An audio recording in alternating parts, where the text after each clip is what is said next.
রাজ্যের বুকে অসামাজিক কাজকর্ম একেবারে লাফিয়ে বাড়ছে। চুরি, ডাকাতি, ছিনতাই, শ্লীলতাহানি, ধর্ষণ, অপহরণ ইত্যাদি একের পর এক ঘটেই চলেছে। পুলিশ এইসব ঘটনা তদন্ত করলেও এর লাগাম টানতে এক প্রকার ব্যর্থ হয়েছে। চুরির ঘটনা বর্তমানে উদ্বেগজনকভাবে বেড়ে চলেছে। বুধবার বিকেলে এমনই একটি ছিনতাইয়ের ঘটনা ঘটেছে রাজধানীর ইন্দ্রনগর হেপাটাইটিস ফাউন্ডেশনের সামনে। এক মহিলার গলা থেকে ছিনতাইবাজ স্বর্ণের চেইন ছিনতাই করে নিয়ে যায়। মহিলা রাস্তা ধরে তখন হেঁটে বাড়ি ফিরছিলেন। তার বাড়ি গ্যাস এজেন্সির সামনে। মহিলার নাম নবনীতা আচার্য। তিনি একটি বেসরকারি প্রতিষ্ঠানে কাজ করেন।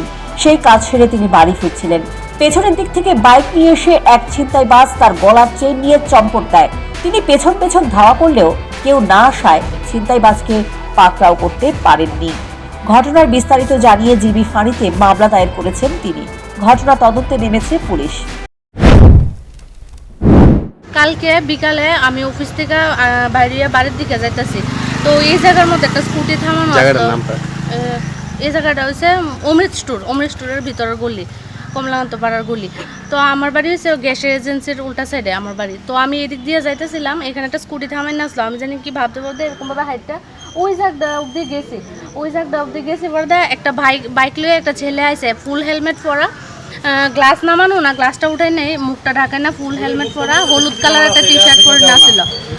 তারপরে আমি ওই জায়গাটা গেছি পর্দা হঠাৎ করে বাইকটা আমার পাশ দিয়ে স্লো করছে করে আমার ঘাটটার মধ্যে এরকম ভাবে চিপ দিয়ে ধরছে বলতে আমি লড়তে পারতেছি না, ঘাটটা এরকম ভাবে ঘুরাইতে পারতেছি না। তবুও আমি চোখটা এরকম ভাবে ঘুরাইছি। এবার চোখটি বড় করে লাল করে আমার জানি কি একটা কইছে, আমি কথাটা বুঝছি না। তারপরে আমার ঘাটটার মধ্যে যে হাত দিয়ে ধরছে বা হাত দিয়ে এই হাত দিয়েই আমার চেনটারে পেঁচাইছে। আমার চেনটা ধরতে পারতেছে না, আমার শার্টের কলারের লেগে আমার ধরতে পারতেছিল না। তারপর আমার শার্টের কলারটা এরকম ভাবে টান দিয়েছে, তাই না, টান দিয়ে সে এবার চেনটা এরকম ভাবে খাবলা দিয়ে চেনটা লইয়া হাতটা এরকম সোজা করে আমার চেনটা তাই না হাতের ভাবে ঝুলতেছে, এই জায়গাটা দিয়ে তাই না টান করে গেছে গা। আমি এই করে যাইতেছি, এবার মহিলা জিজ্ঞেস করতেছে যে কি হয়েছে, আমি আমার চেন টান দিয়ে নিছে গা। তারপর চোর গিয়ে চিল্লি দেন, আমি দৌড়াইতেছি তাইনের পিছিয়ে চোর করে, কিন্তু রাস্তা তো একদম নীরব আসলো, কেউ আসছিল না। তো হ্যাঁ বাইক লইয়া টাইন না গেছে গা। বাইক নাম্বার কি দেখতে পাচ্ছেন? বাইকের নাম্বার প্লেটটা মুড়ানো আছিল। আমি ভাবছি যে বাইকের নাম্বারটা ফলো রাখুম, কিন্তু বাইকের নাম্বার প্লেটটা মুড়ানো আছিল যে আমি দেশের টাকা জোগাড় করতে এক বাড়িতে দুঃসাহসিক চুরির কাণ্ড। ঘটনা উদয়পুর ধ্বজনগর পুলিশ লাইন স্থিত আসাম রাইফেলস স্কুল সংলগ্ন এলাকায়। বুধবার সকাল 9:30 নাগাদ উদয়পুর ধ্বজনগর পুলিশ লাইন স্থিত আসাম রাইফেলস স্কুল সংলগ্ন এলাকার বাসিন্দা ডেলি জমাতিয়ার বাড়িতে 13,000 টাকা, 2টি মোবাইল ও একটি ব্যাগ কে বা কারা চোরের দল চুরি করে নিয়ে যায়। পরবর্তী সময় ডেলি জমাতিয়া রাধাকিশোরপুর থানায় এসে মামলা দায়ের করেন, যার নাম্বার 50 আরকেপুর PS 380। এই অভিযোগ নিয়ে রাধাকিশোরপুর থানায় পুলিশ তদন্ত শুরু করেন। ওই এলাকায় বেশ কিছু চোরের দলের বাড়িতে রাধাকিশোরপুর থানার বিশাল পুলিশ বাহিনী নিয়ে যায়। এতে করে জানতে পারে যে হান্তে জমাতিয়া নামক এক চোর ডেলি জমাতিয়ার বাড়ি থেকে চুরি করে। তৎক্ষণাৎ হান্তে জমাতিয়ার বাড়িতে রাধাকিশোরপুর থানার ইন্সপেক্টর বাবুল দাস, ইন্সপেক্টর এল ডার্লং বিশাল পুলিশ বাহিনী নিয়ে যায়। হান্তে জমাতিয়া ডেলি জমাতিয়ার বাড়িতে চুরি করেছে বলে স্বীকার করে। আজকে আমরা বিকাল দিকে একটা অভিযোগ পাই ডেলি জমাতিয়া, ওনার কাছ থেকে আমরা অভিযোগ পাই। ওনার বাড়ি হয়েছে Dhwajnagar police line, Assam rifle ঠিক অপোজিট, গেটের অপোজিটে।